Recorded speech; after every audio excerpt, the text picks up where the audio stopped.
name is Skits and welcome to 5th episode of Skyrim Weekly. I hope you enjoyed the video and thank you for watching. First mod we'll be taking a look at is called Project Ultimatum by Sagittarius22. This mod adds a ton of lore-friendly, immersive features that are really useful and can make your life a lot easier. For example, whenever you look at the sun and press the middle mouse button, you can see time in the left corner of your screen without going into menus.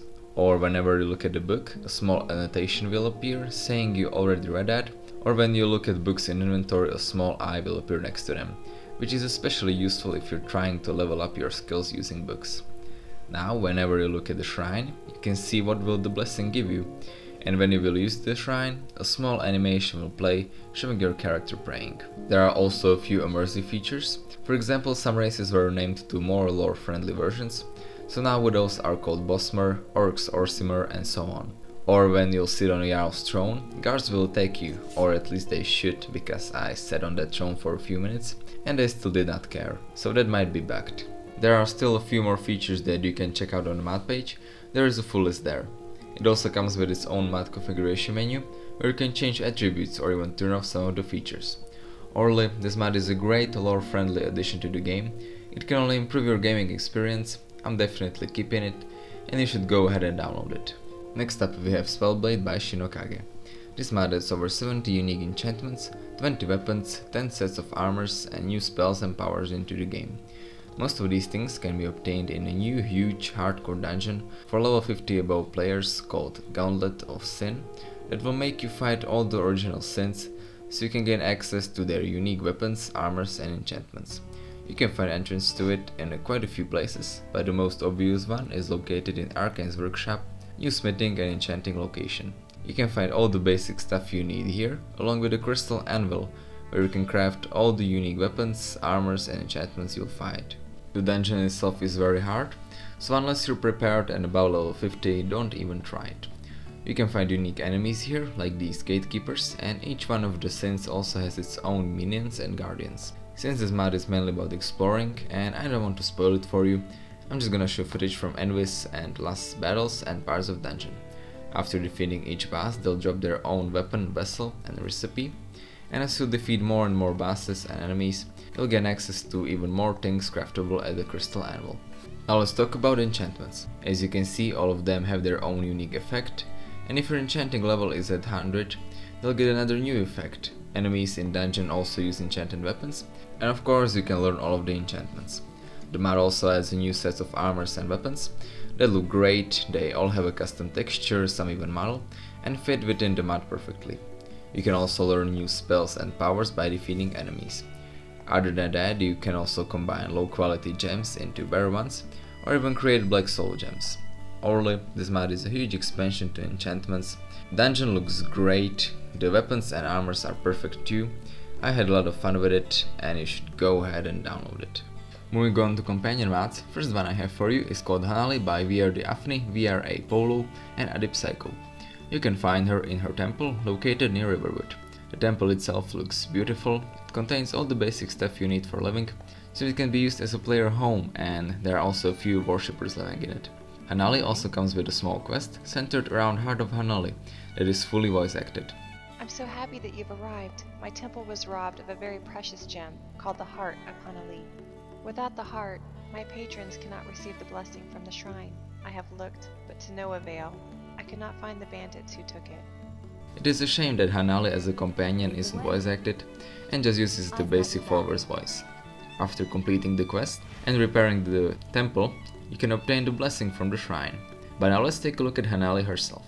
She's a goddess of love and good tidings, and she really looks like one. She has her own custom skin textures, and as you can see, she really looks beautiful, and she even has her own custom robes that make her look even better. You can also change her hairstyle, ears, or even body type with an in-game changer located in the temple. Hanali is a mage, and in combat she used fire magic along with some conjuration spells, but that did not really help her as she got defeated by bandits fairly quickly.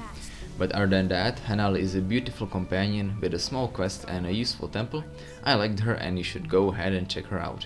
Next up we have Valora by techprince. You can find her in Wilmer Inn in Iverstad. What I mainly love about her is that she looks beautiful and still very mature and Skyrim friendly, unlike some of the follower mods that make girls look like Barbies. She is compatible with any body type available out there, as there's a separate file for each one of them, so there shouldn't be any problem with armors or clothing being incompatible. Valora is also essential and malleable, and she has perks in archery, block, two-handed, one-handed, sneak, heavy and light armor. She doesn't have any spells and will only fight using swords and bows. In combat she is very powerful, she had no problem with Riften Guards or snow trolls being countered, and can be a very good addition to your fighting squad. So if you're looking for a beautiful and a strong companion, this mod is for you. Moving on, we have Project Skyrim HD-Riften series by HXP. This mod is a complete HD retexture of Riften that will make town look a lot better. It changes basically everything, from planks to gates or even ropes and windows. The biggest difference you can notice is that the whole market was completely redone, along with houses that now have new roofs and doors and look a lot better than their vanilla versions. The moderator even retextures things like walkways or fine stone you used to enter that way. He also retextured all the interiors that now look beautiful, especially with an EMB. As with all the HD retextures, you can expect an FPS drop, so make sure your computer can handle it, or download the optional 1K textures. Other than that, there are no problems with this mod. I enjoyed it, and if you want your Riften to look a lot better than in the base game, this mod is for you. Now let's move on to the armor mods. First one we'll be taking a look at is called Dark Disciple by betterbecause. This mod can be used either as a standalone armor or as a Dark Brotherhood armor replacer. When used as a standalone, you can craft it at any forge under miscellaneous section using leather. You can actually find two armors in this mod. First one is the usual Dark Disciple, second one is Crimson Dark Disciple, a red and black variant that is used as an ancient Dark Brotherhood armor replacer. Now as you can see, armors look great, they have detailed textures, the model is very lore friendly, and it makes Dark Brotherhood armor look a lot sexier while still not being skimpy. The moderator is also planning on releasing a cowl, mask and a weapon set in the future.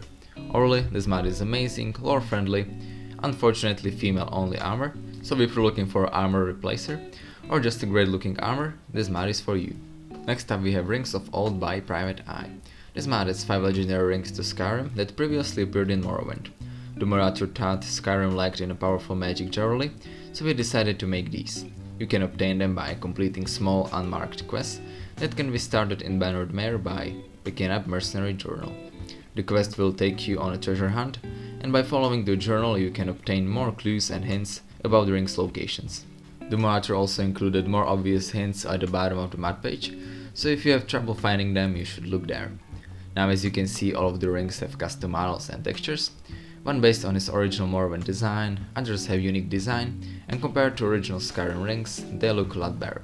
Each of the rings also has its own unique ability that vary from boosts to some abilities to new spells.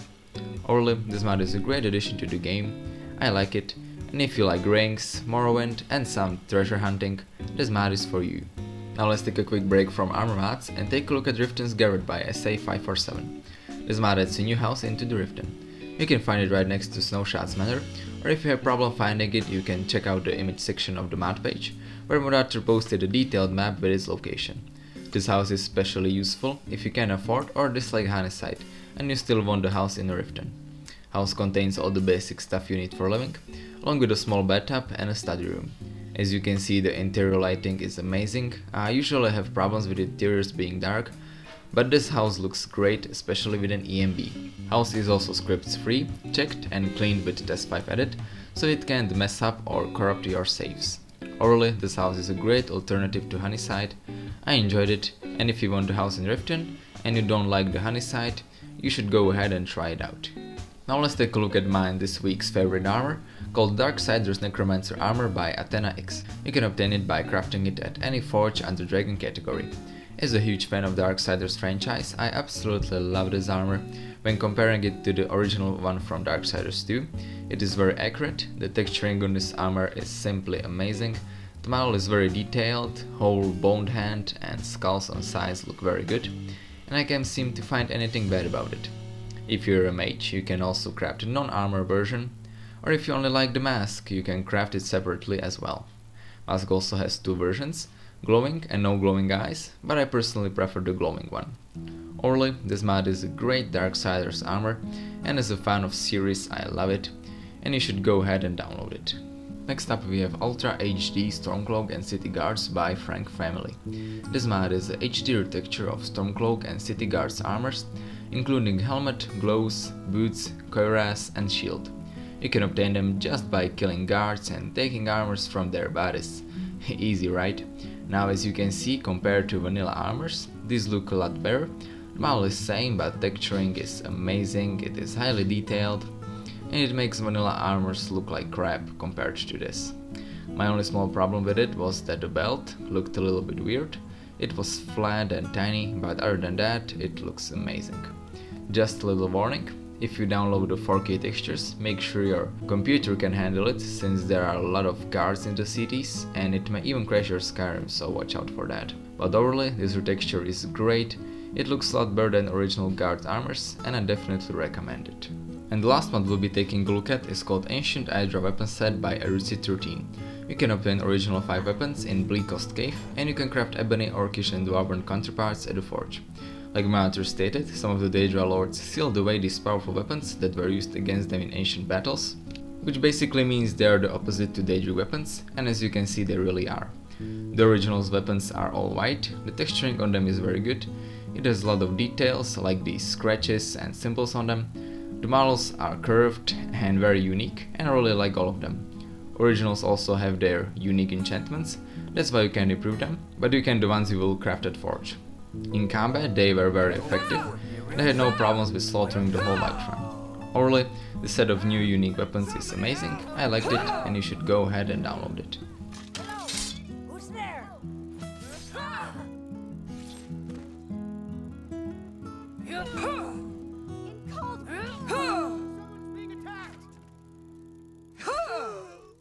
So yeah guys, I guess that's it for 5th episode of our Skyrim Mods Weekly. I hope you enjoyed the video, leave a like if you did, tell me what you think about it in the comments, subscribe for more Fallout and Skyrim content, and I will see you next time.